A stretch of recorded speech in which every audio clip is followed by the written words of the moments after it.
రేపు అచ్చెన్నాయుడు గారిని మాట్లాడవలసిందిగా కోరుతూ ఉన్నా. శ్రీ అచ్చెన్నాయుడు గారు.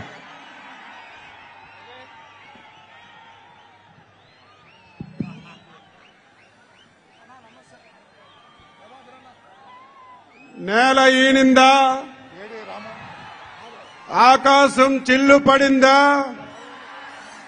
భీమిల్లో సముద్రం పొంగి ఇక్కడికి వచ్చిందా అనే విధంగా రాష్ట్ర నలుచెరగల నుంచి లక్షలాది మందిగా విచ్చేసినటువంటి తెలుగుదేశం పార్టీ, జనసేన నాయకులకి, కార్యకర్తలకి పేరు పేరున హృదయపూర్వకమైనటువంటి నమస్కారాలు తెలియజేస్తున్నాను.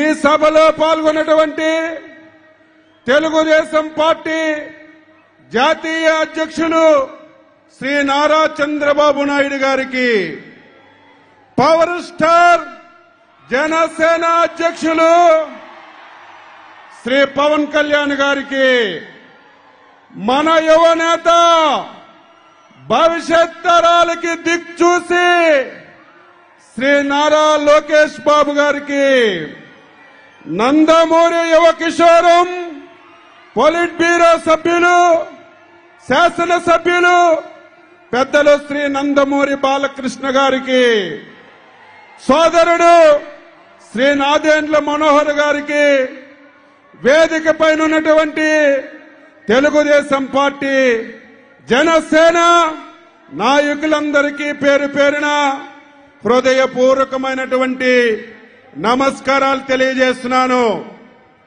జనవరి 27వ తారీఖున లోకేష్ బాబు గారు కుప్పంలో పాదయాత్రని ప్రారంభించారు. ఆ రోజే నేను చెప్పాను, లోకేష్ బాబు గారు వారసుడు కాడు, రాజకీయ నాయకుడు అని చెప్పి ఆ రోజే చెప్పాను. ఈరోజు 226 రోజులు 3132 కిలోమీటర్లు ప్రయాణం చేసినటువంటి సందర్భంలో లోకేష్ బాబును చూస్తే నాయకుడే కాదు, ఒక పోరాట యోధుడని చెప్పి మీ అందరికీ ఈ సందర్భంగా తెలియజేస్తున్నాను. మన నాయకుడు శ్రీ నారా చంద్రబాబు నాయుడు గారు పాదయాత్ర చేశారు, వైఎస్ఆర్ పాదయాత్ర చేశారు. సైకో జగన్మోహన్ రెడ్డి కూడా ఈ రాష్ట్రంలో పాదయాత్ర చేశారు. వారు చేసిన పాదయాత్రలకి ఎక్కడ కూడా ఆటంకాలు కలగలేదు, అడ్డంకులు కలగలేదు.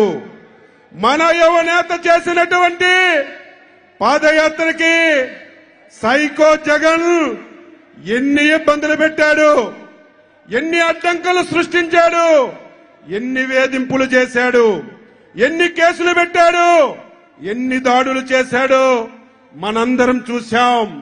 ఈ సవాళ్లన్నీ అధిగమించి ఇది యువగలం కాదు, ప్రజాగలమని నిరూపించినటువంటి నాయకుడు మన నాయకుడు లోకేష్ బాబు గారని ఈ సందర్భంగా తెలియజేస్తున్నాను. పాదయాత్రలో మనం చూశాం, ఎంతో చైతన్యాన్ని ప్రజల్లో కల్పించాడు, బాధితులని వాదార్చాడు. చాలా వరకు ప్రభుత్వం చేస్తున్నటువంటి తప్పులని, అవినీతిని ఎండగట్టాడు. బడుగు బలహీన వర్గాలకి ఒక నాయకుడిగా కష్టాలని, సుఖాలని విని ఆందగా ఉన్నాడు. ఇటువంటి నాయకుడు రేపు మనకి భవిష్యత్ నాయకుడని చెప్పి మీ అందరికి కూడా తెలియజేస్తున్నాను. ఈ రోజు ఈ సభకి ఒక ప్రాధాన్యత ఉంది. ఏంటో మీ అందరికీ తెలియాలి. మన యువ నాయకుడు 3132 కిలోమీటర్లు పాదయాత్ర చేసి విజయవంతంగా చేసుకున్నటువంటి సభ.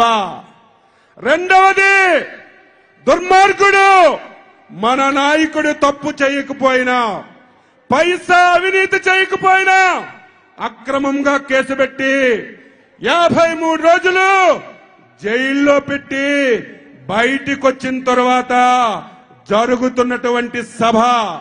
మూడవది రేపు 2024లో తెలుగుదేశం పార్టీ జనసేన ఎన్నికల శంఖారావంలో చంద్రబాబు నాయుడు గారు పవన్ కళ్యాణ్ కలిసి పాల్గొన్నటువంటి సభ.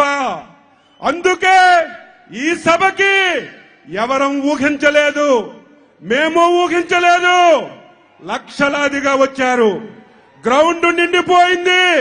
ఇటు 60 కిలోమీటర్లు, ఇటు 60 కిలోమీటర్లు, ఎక్కడ చూసినా సరే జన ప్రభంజనం అని చెప్పి ఈ సందర్భంగా మీ అందరికీ తెలియజేస్తున్నాను. తెలుగుదేశం పార్టీ కార్యకర్తలారా, జన సైనికులారా, మనమందరం కలిసి పనిచేయాలి. ఈ మూర్ఖుడు జగన్మోహన్ రెడ్డి మనం ఎప్పుడైతే కలిసామో కొత్త డ్రామాలు ఆడుతున్నాడు. ఆ డ్రామాలే బలహీన వర్గాలని మన పార్టీలకి దూరం చేయాలని ఒక దుర్బుద్ధితో ప్రయత్నం చేస్తున్నాడు జగన్మోహన్ రెడ్డి. బలహీన వర్గాలకి, తెలుగుదేశం పార్టీకి దూరం చేయడం నీ తరం, నీ తండ్రి తరం, నీ తరం కాదు అని చెప్పి మీ అందరికీ తెలియజేస్తున్నాను. ఈరోజు తెలుగుదేశం పార్టీ బలహీన వర్గాల పునాదులు మట్టినటువంటి పార్టీ. బలహీన వర్గాలకి తెలుగుదేశం పార్టీ వచ్చిన తర్వాత అన్ని విధాలా ఆదుకున్నటువంటి పార్టీ తెలుగుదేశం పార్టీ అని చెప్పి ఈ సందర్భంగా మీ అందరికీ తెలియజేస్తున్నాను.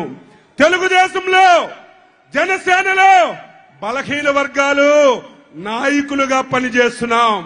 వైసీపీలో బలహీన వర్గాలు బానిసలుగా పనిచేస్తున్నారు. ఈరోజు ఉత్తరాంధ్ర ఉంది, వెనుకబడిన ప్రాంతం. ఈ ప్రాంతంలో బలహీన వర్గాలు నాయకత్వం ఉంది. కానీ 5 సంవత్సరాల నుంచి చూస్తున్నాం, ఈ 3 జిల్లాలు వైఎస్ జగన్మోహన్ రెడ్డి, విజయసాయి రెడ్డికి, సుబ్బారెడ్డికి ఈ 3 జిల్లాలు రాసి పెట్టేశారు.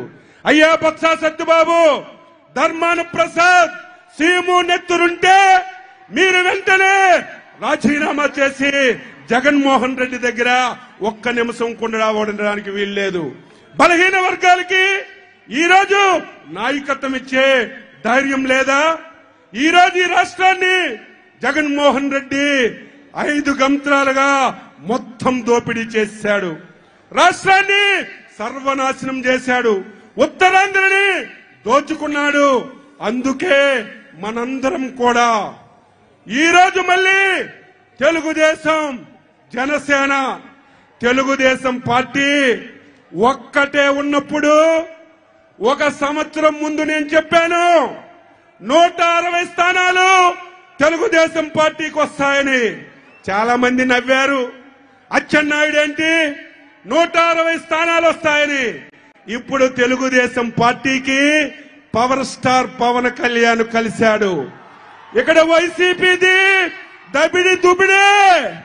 ఈరోజు మనం చిత్తశుద్ధితో పనిచేస్తే, అంకిత భావంతో పనిచేస్తే ఈ రాష్ట్రంలో కొన్ని జిల్లాల్లో వైసీపీ పార్టీకి డిపాజిట్లు కూడా రావు అని చెప్పి మీ అందరికీ తెలియజేస్తున్నాను. ఆ రకంగా మనందరం పనిచేద్దామని గ్రామ స్థాయి నుంచి రాష్ట్ర స్థాయి వరకు ఎక్కడ కూడా మన మధ్య చిన్న విభేదం ఉండడానికి వీల్లేదు. ఈ దుర్మార్గుడు, ఈ సైకో ఆ ప్రయత్నాలు కూడా చేస్తాడు.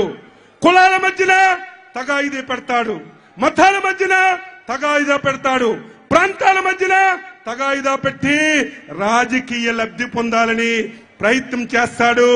సోదరులారా, జన సైనికులారా, తెలుగుదేశం పార్టీ నాయకులారా, జాగ్రత్తగా పనిచేసి 100 రోజుల్లో ఈ రాష్ట్రానికి పట్టినటువంటి శని జగన్మోహన్ రెడ్డిని బంగాళాఖాతంలో కలిపితే తప్ప ఆంధ్ర ప్రజలకి బతుకు లేదని చెప్పి మీ అందరికీ తెలియజేస్తున్నాను. అందుకే ప్రజలారా, 5 కోట్ల మంది ఆంధ్రులారా, ఈ వేదిక ద్వారా మీకు నేను కోరుతున్నాను.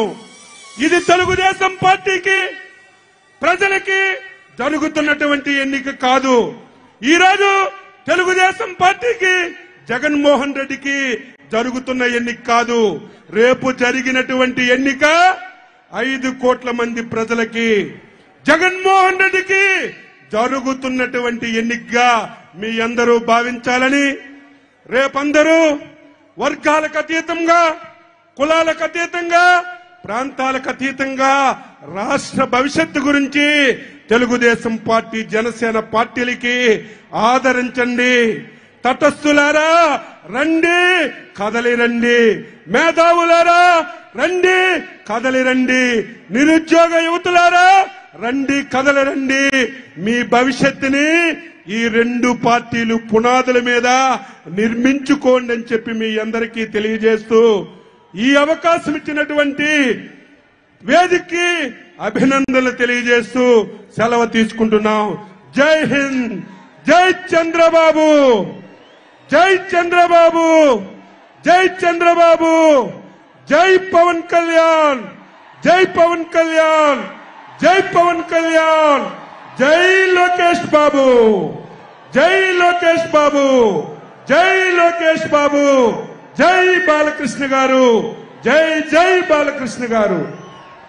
ధన్యవాదాలు Shri Atchannaidu garu. Now dias to Shri Rammohan.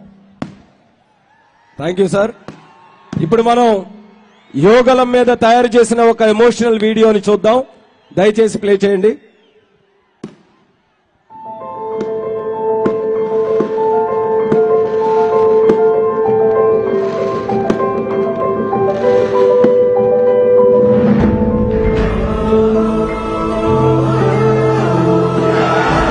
చేస్తుంటే ఆ మైక్ లాగేసుకున్నాడు జగన్మోహన్ రెడ్డి.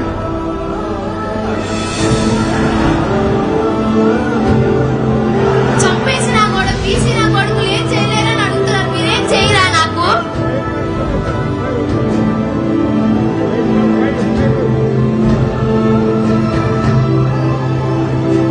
వెళ్ళి బాబు తిరిగి రాలేదు బాబు.